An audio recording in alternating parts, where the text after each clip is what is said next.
Welcome to Madras kitchen. இன்னைக்கு ஒரு ஊறுகாய் வித்தவுட் ஆயில் ஒரு ஊறுகாய் சொல்லி தர போறேன். இது வந்து அரைநெல்லி. இது ஒரு 300 கிராம் இருக்கு.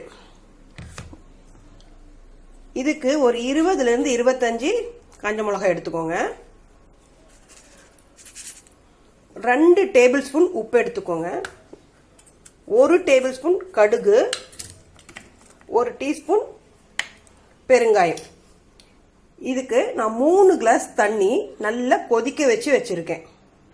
நெல்லிக்காவை நல்ல ஒரு காட்டன் துணியில போட்டு தனித்தனியா தொடச்சி இந்த மாதிரி கிளாஸ் பவுல்ல, கண்ணாடி பாத்திரத்தை தான் பண்ணணும், ஸ்டீல்லையோ பிளாஸ்டிக்லயோ பண்ணக்கூடாது. ஊறுகாவை பாட்டில்ஸ் இருந்தால் பாட்டில்ஸ்ல போட்டு கூட பண்ணிக்கலாம்.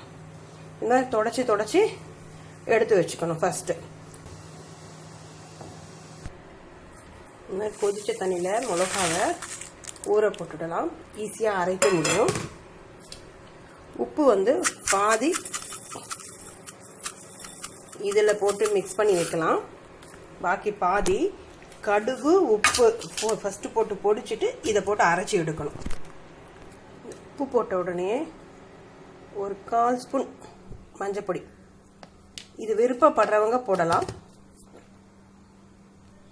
நம்மளுடைய மிளகாவும் அந்த சுடு தண்ணியும் நல்லா ஆறிடுத்து நம்ம மிக்சியில் போட்டு நைஸாக அரைச்சி எடுத்துக்கணும். இந்த கடுகு உப்பு எல்லாம் சேர்த்து